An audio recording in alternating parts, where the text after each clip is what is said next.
Hello नमस्ते सर्व ताई दादांना श्री स्वामी समर्थ. मी रुपाली आजच्या ब्लॉगमध्ये सर्वांचं मनापासून स्वागत करते.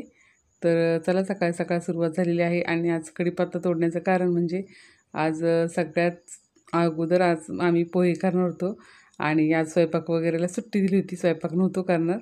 आणि त्यानंतर रात्री मी हा ब्लाऊज आणि साडी कस्टमरची तयार करून ठेवली होती. त्या ताई मुंबईच्या आहेत आणि त्यांचे इथे ब्लाऊज कोणच व्यवस्थित शिवत नाही आणि त्यांनी माझ्याकडे पहिल्यांदाच ब्लाऊज दिला होता.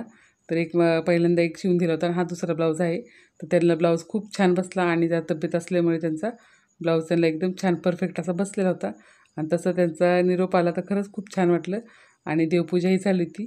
तर देवारातल्या समईला खूप छान असं फूल आलं होतं. तर जवळून तुम्ही पहा, फूल खूप सुंदर आलं होतं. आणि राहुल पण कॉलेजला निघाला होता, पण जरा त्याचं काम असल्यामुळे तो बाहेर गेला होता. आणि आल्यानंतर आम्ही आवरलो होतो आणि आम्ही आता निघालो होतो.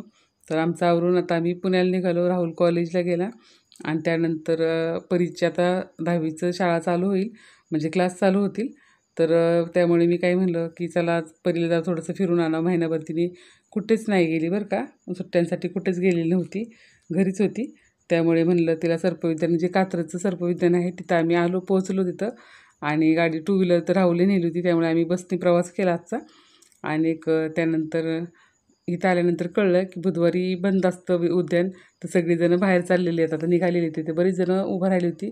आणि त्यानंतर आमचं ठरलं की जवळ कुठंतरी परीला फिरायला न्यायचंच म्हणून. तर नंतर ह्यांच्या लक्षात आलं की ते इस्कॉन मंदिर आहे, म्हणजे कोंडवा रोडला. तर तिथं राधाकृष्णाचं मंदिर आहे, इस्कॉन मंदिर म्हणतात. तर तिथं रिक्षावाल्यांना जरी तुम्ही विचारलं तरी ते त्या मंदिरापर्यंत तुम्हाला पोहोचवतील. कात्रजला जरी तुम्ही रिक्षाला थांबला तरी ते सोडतील तुम्हाला. असं एकदम सोपं आहे जाण्यासाठी. तर त्यानंतर आम्ही तिथेही पोचलो, तर तिथेही मंदिर बंद झालं होतं. खरंच मूड खूप खराब झाला होता. आम्ही 1:30 वाजता पोचलो आणि 1:30 वाजता मंदिर बंद झालं होतं. तर आम्ही 4 वाजेपर्यंत वाट पाहिली. पण आज म्हणलं आपण आलो आहे तर परीचा मूड खराब नको व्हायला म्हणून आम्ही तिथंच बसून राहिलो. आणि 4ला एकदम 4च्या अगोदरच एक 10-15 मिनटं मंदिर उघडलं. तर मग त्यानंतर आम्ही आतमध्ये पूर्ण फिरलो. जितकं मंदिर मोठं आहे तितकं पूर्ण फिरून झाल्यानंतर आम्ही आतमध्ये आलो होतो.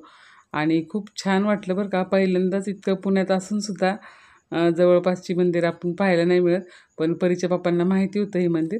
तर ते म्हणले चला आपण जवळ आलो आहे तर त्या मंदिरात जाऊन येऊ. तर तुम्ही नक्कीच कधी पुण्याला आलात तर ह्या मंदिरात नक्की जाऊन या. खरंच खूप अशी छान अशी देखाव्यामधूनच आपल्याला पूर्ण जे घडलेलं आहे ते श्रीकृष्णाचं सगळं पूर्ण माहिती मिळते. तर इतकं सुंदर असं मोठं मंदिर आहे बघा. आणि विठ्ठलाचं मूर्तीसुद्धा आतमध्ये आहे आणि विठ्ठलाची तिथं मस्त असं सगळं त्यांनी जे वस्तू आहेत विकायला त्यासुद्धा ठेवलेल्या आहेत. म्हणजे मूर्त्या वगैरे, फोटो फ्रेम असे सगळं ठेवलेलं आहे. आणि परीनेसुद्धा थोडीफार शॉपिंग केलेली आहे तिथं. तर तुम्ही नक्की पहा. आता वरून असं दिसणार आहे आणि ह्या साईडला पूर्ण गुलाबाची बाग आहे. तर इतकं सुंदर आणि खूप भव्य दिव्य असं मोठं मंदिर आहे. आणि मी पहिल्यांदाच गेले होते तर खरंच खूप छान वाटलं. तर जे पुण्यात राहत असतील त्यांनी नक्की जा. जे माझे सबस्क्रायबर ताई दादा असतील तर तुम्ही तुमच्या मुलांना घेऊन नक्की जा आणि ते मंदिर नक्की दाखवून आणा. का तर परीला तर खरंच खूप आवडलं होतं. एवढंच की राहुल नाही आला, राहुलची परीक्षा चालू असल्यामुळे. तर आतमध्ये गेल्यानंतर जे स्वामीजी आहेत ते त्यांची तिथे त्यांनी मूर्ती बसवलेली आहेत. हेच पहिले स्वामी होते वाटतं तिथं. तर त्यांची ती मूर्ती बसवलेली आहे आता सध्या. तर आणि ही मूर्ती आहे आणि त्याच्यासमोर राधाकृष्णाची एंट्री समोर आहे बघा. तर आम्ही नेमकं तिथे गेल्यानंतर तिथली आरती सुरू होणार होती. तर गेल्या आम्ही पूर्ण दरवाजे वगैरे पडदे लावले होते, म्हणजे तिथं पडदे वगैरे सगळे त्यांनी उघडले. आणि खरंच खूप सुंदर असं दर्शन झालं. आणि पूर्ण बघा वरती सगळे असे देखावे आहेत. राधाकृष्णाचे छान छान असे फोटो वगैरे आहेत तिथं वरती. आणि सगळेजण आरतीसाठी थांबले होते. तर खरंच खूप छान आणि एकदम पाहण्यासारखं आहे. लहान मुलांना तर खरंच खूप आनंद होणार आहे अशा गोष्टींचा. तर खरंच देवाच्या ठिकाणी दुसरीकडे कुठं जाण्यापेक्षा आणि कुठं फिरण्यापेक्षा मुलांना आपल्या नक्कीच असं देवदर्शनासाठी घेऊन यायचं आहे. तर आम्ही पाहिलं तर तिथं असे पडदे लावलेले होते आणि सगळे मोबाईल घेऊन एकदम पडदे उघडण्याची वाट पाहत होते. ते खरंच खूप छान होते. आणि राधाकृष्ण होते एका साईडला आणि एका साईडला असे 3 देवांचे वेगवेगळे असे फोटो होते. जे जगन्नाथचे ओडिसाचे जे देव असतात ना आपले जगन्नाथपुरीचे, तर ते सुद्धा या साईडला होते. तर खरंच खूप छान वाटलं.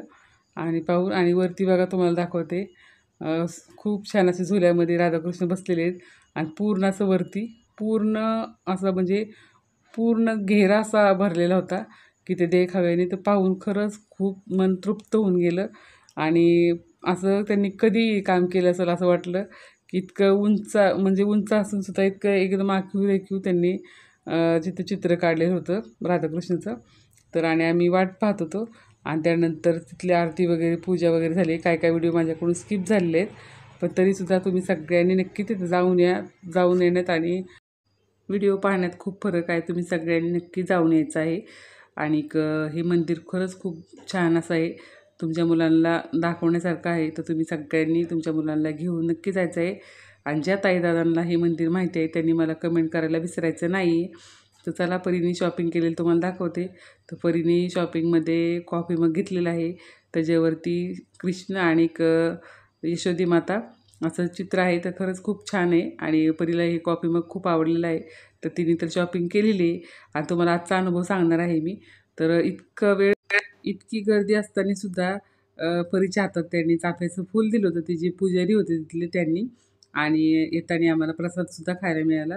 तर खरंच देवाच्या दारात थोडीशी वाट पाहावी लागली, पण दिवस खूप छान गेला. तर असंच तुम्ही देवासाठी सुद्धा वेळ काढत जा. तर देवसुद्धा आपल्यासाठी वेळ देत जाईल. तर आजचा ब्लॉग तुम्हाला कसा वाटला कमेंटमध्ये सांगायला विसरू नका. भेटूया अशाच ब्लॉगमध्ये. श्री स्वामी समर्थ. जय जय स्वामी समर्थ.